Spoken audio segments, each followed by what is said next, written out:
देखिए अभी नेपाल से मतलब ऐसे आप तस्वीर आ रही है जैसे कि हम लोग देखते हैं तो ऐसा लगता है यार मतलब अच्छा हुआ हमारे साथ कम से कम ऐसा तो नहीं हो रहा है।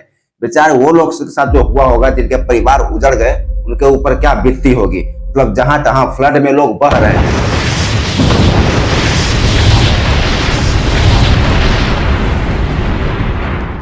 नेपाल से इस वक्त जो बेहद डराने वाली तस्वीरें सामने आ रही है वो हिमालयी इलाकों में अचानक आई एक भीषण फ्लड से मतलब उसे देखते ही देखते घरों सड़कों पुलों और दूसरे मतलब दूसरी मंजिला इमारत सब चपेट में आ गया है।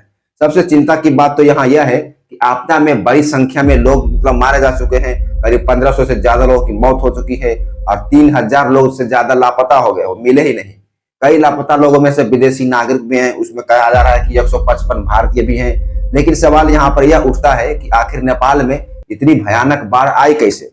क्या सिर्फ भारी बारिश की वजह से ऐसा हुआ है या फिर इसके पीछे हिमालय ग्लेशियर और पहाड़ों से जुड़ी कोई बड़ी घटना थी? ठीक है, आइए हम इस वीडियो में आज जानने की कोशिश करते हैं कि आखिर ये जो नेपाल में इतनी बड़ी आपदा आई, इतना बड़ा जो मतलब लोगों को जान माल क्षति का हमला हुआ है, इतना मतलब लोगों की मौत हो गई, लापता हो गए, घर द्वार उड़ गया, सब उजड़ गया, आखिर ये अचानक ऐसे कैसे हो गया? ठीक है, हम इस वीडियो में हकीकत को जानेंगे कि आखिर ये हुआ तो कैसे हुआ।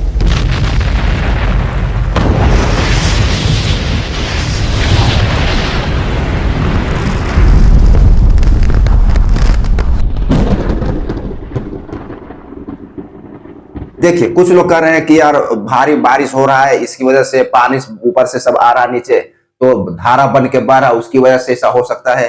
तो कोई लोग कह रहे हैं कि नदी कहीं बांध टूट गया होगा, तो बांध टूटने की वजह से पूरा धारा प्रवाह से पानी एक तरफ भागी, इसके लिए ऐसा नेपाल में बाढ़ आ गया। ठीक है, तो कुछ लोग मतलब अपने अपने सब दावे ठोक रहे हैं, लेकिन दोस्तों हकीकत में ऐसा नहीं है। कोई ना ही ब्रिज टूटा है, ना ही पुल टूटा है, डैम टूटे हैं, और ना ही कहीं से ये पानी मतलब धारा प्रवाह उछल के आ रहा कहीं से।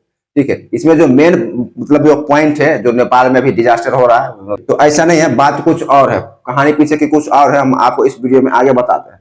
देखिए सबसे पहले तो ये समझिए कि ये आपदा जो है नेपाल के उत्तरी हिस्सों में हुआ है। ठीक है, नेपाल थोड़ा बड़ा एरिया में फैला है, हमारा भारत देश के सबसे ऊपरी भाग में नेपाल आता है। ठीक है, तो ठीक है, तो ये जो नेचुरल डिजास्टर आया ये नेपाल के उत्तरी साइड में आया, उत्तरी इलाके में, जहां पे नेपाल और तिब्बत सीमा आसपास लगती है। ठीक है, जैसे कि यहाँ देखिए ये हमारा भारत हो गया और ऊपर नेपाल है। ठीक है, और यहाँ पे देखिए ये चाइना, चाइना का तिब्बत, तिब्बत और ये नेपाल। ठीक, तो दोनों का मतलब बॉर्डर आसपास लगता है, बॉर्डर है ना कि हम लोग का भी बॉर्डर साइड से चलता है, लेकिन ये नेपाल और ये तिब्बत का बॉर्डर है, वहीं पे ऐसा हुआ है। नेपाल के रसुआ और नुवाकोट जैसे इलाके बुरी तरह से प्रभावित हुए हैं, ये सब छोटा छोटा गांव है। ठीक है, और वहीं पे एक भोटे कोसी और त्रिशूली नदी के आसपास अचानक पानी का मतलब बहाव तेज हो गया। इतना तेज बहाव था कि कई जगह तो सड़कें और पुल ढह गए, धंस गई।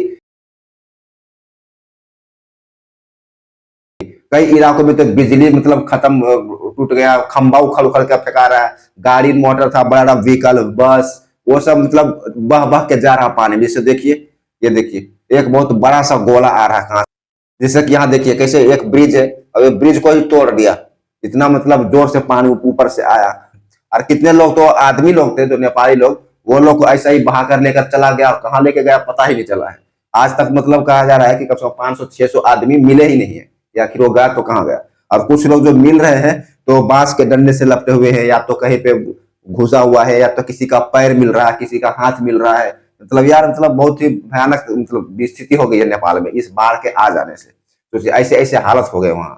ठीक है, तो ये ऐसा एक बार नहीं हुआ है, इसलिए हालांकि प्रभावित तो बहुत बड़े पैमाने पर, तो इसका राहत कार्य भी वहां पे जारी कर दिया गया है। ठीक है, हालांकि बिजली पानी सब खत्म हो गया, जिससे राहत और बचाव अभियान की मुश्किल भी हो रही है। अब वहां पानी नहीं रहेगा, बिजली नहीं रहेगा तो कहाँ से होगा, तो बाहर से मंगाना पड़ेगा, इंतजाम करना पड़ेगा वो सब का। ठीक है, तो उसके लिए हमारा भारत सरकार भी आगे आई है, और पड़ोसी देश होने के कारण मतलब हम लोग का भी उत्तरदायित्व बनता है कि हम भी उसे मदद करें। ठीक, तो भारत से भी करीब 10,000 टन माल भेजा गया है, खाने पीने का सामान और दवाई और इंजेक्शन और जो भी मतलब संभव हो वो भेजा गया है भारत से नेपाल। क्योंकि ऐसे समय में अगर हम अपने पड़ोसियों को अगर हेल्प नहीं करते हैं, वो लोग भी सोचेगा कि यार इतना विपदा आया और भारत ने हमें देखा भी नहीं, जबकि भारत इतना बड़ा देश, 150 करोड़ आबादी वाला देश, और एक छोटा सा नेपाल को नहीं देख पाया, संभाल पाया।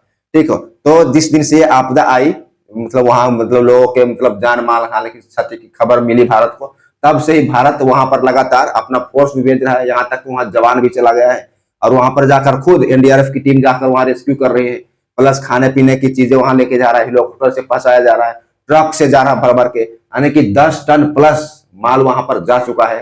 तेल, साबुन, शैम्पू, खाना पीना, ब्रेड, रोटी, पापड़, सब अल्फा, मतलब जो कहिए हमारे जीवन में जो जरूरत होता है सब कुछ वहां पहुंचाया जा रहा है और ये अच्छी बात है, पहुंचाना भी चाहिए। और भारत सरकार की मैं सराहना करता हूँ कि भारत सरकार ने थोड़ा ध्यान दिया है बेचारा नेपाल जो, ठीक है। तो मेन पॉइंट को समझना पड़ेगा कि आखिर इतना पानी अचानक आ कैसे गया उस एरिया में। देखिए, शुरुआती वैज्ञानिक और सरकारी आकलनों के मुताबिक इस घटना की शुरुआत हिमालय के ऊंचाइयों वाले इलाकों में बर्फ और चट्टानों के बड़े पैमाने पर टूटकर नीचे गिरने की वजह से मतलब ये जुड़ी हो सकती है, यानी कि हिमालय उधर ही है। वैसे तो बताओ तो हिमालय हमारे देश में भी मतलब बॉर्डर से सटे हुए आते हैं और ये करीब 4-5 देशों को टच करता है हिमालय पर्वत, ठीक है। तो उसमें ये नेपाल भी आ जाता है, नेपाल का बॉर्डर भी टच करता है। नेपाल है, अफगानिस्तान है, पाकिस्तान है, उधर चाइना का तिब्बत है और अपना भारत है, ठीक है। तो जो नेपाल के सबसे ऊपरी भाग है तो वहां पर हिमालय है, हिमालय पर्वत से जो बर्फ निकलता है टूटता है वो सभी धीरे धीरे पानी बन के नीचे ही आता है और वही सब नदियों का स्रोत बनकर और गंडक से होकर बिहार आता है और उधर अपना बंगाल भी जाता है और जो दूसरे एरिया में दूसरे देश में फैले हुए हैं तो उधर भी जाता है, ठीक है। तो ये हिमालय छोटा मोटा नहीं है, सोचिए हिमालय की जो लंबाई है वो करीब 2400 किलोमीटर है। कितना बड़ा हो जाएगा भाई, सोचो हिमालय की जो लंबाई है वो 2400 किलोमीटर है, तो कितना छोटा मोटा हो गया। सोचिए अब इतना 2400 किलोमीटर, सोच रहे कितना उस पर बर्फ जमा होगा, ग्लेशियर होगा और वो वही बर्फ ग्लेशियर जब नीचे गिरता है तो पानी का रूप ले लेता है। हालांकि ग्लेशियर बनने की कहानी कुछ और है, मतलब वैज्ञानिक लोग मान रहे हैं और सैटेलाइट से देखा गया है, अमेरिकन सैटेलाइट से, कि ये जो हिमालय है तो हिमालय से ही एक बहुत बड़ा ग्लेशियर टूटा, ग्लेशियर टूटने की वजह से वही धीरे धीरे नीचे आया और नीचे आकर वो पानी बन गया और पानी बनकर वो सब गिरने लगा और जो एक और बड़ा ग्लेशियर था वो टूटकर लुढ़कते आया और आकर नीचे पानी में गिरा छपाक सा, ठीक है। तो पानी में गिरा तो वहां पे हल्फा जैसा मच गया और वो ग्लेशियर भी कितना बड़ा था, तो बहुत बड़ा था, कहा जाता है कि करीब वो यानी कि आधा किलोमीटर बड़ा ग्लेशियर, बर्फ का चट्टान, ग्लेशियर मतलब बर्फ का चट्टान, वो आकर जब पानी में गिरा तो वही पानी हल्फा मचा दिया और पानी उछल उछल कर बाहर निकला और वो बाहर पूरा इस रास्ते के सहारे, ठीक है, ऊपर से, जिससे कि अब मान लीजिए जिस तरह से पानी पूरा आ रहा है छलकते, अब वो पूरा वेग में आता है पानी रफ्तार में, तो भाई साहब इसके आगे घर आए, द्वार आए, आदमी आए, पेड़ पौधे सबको उखाड़ पुखाड़ के सब स्वाहा कर देता है। और ऐसा ही हुआ नेपाल में, ठीक है। तो हिमालय में जो बर्फ का ग्लेशियर टूटा वही ग्लेशियर बन गया इन मौत का कारण और ये सब जान माल जो क्षति हुआ है सब, ठीक है। तो ऐसा मत समझिए कि बाढ़ आने से ऐसा हुआ है, तो बाढ़ नहीं आया भैया, बाढ़ की जगह पे समझ लीजिए कि बड़ा सा ग्लेशियर जो हिमालय की चोटी पर था वो पिघल कर गिर गया, टूट गया और वही गिरा पानी में और पानी ऑलरेडी वहां पे तो सब पानी ऊपर जमा रहता है अधिकांशतः, उसके ऊपर बर्फ जम जाते हैं, फिर पहाड़ों के ऊपर भी बर्फ जमते हैं, ग्लेशियर बनता है, वही सब धीरे धीरे पिघलते रहता है और वही पिघल कर पानी का निर्माण करता है और उसी से नदी बन जाती है। तो वही ऊपर से जब नीचे आया तो पूरा स्पीड में आया और वही तोड़ते हुए पार कर दिया। खैर जो भी हो, भगवान सांत्वना दे सबको और आने वाले दिनों में देखते हैं कि आखिर हमारे भारत देश से जो मदद मिल रही है वहाँ कहाँ तक पहुंची, हम आप तक ऐसे ही रिपोर्ट पहुंचाते रहेंगे। मिलेंगे नेक्स्ट वीडियो में, कुछ कमेंट करना चाहते तो करें। धन्यवाद, जय।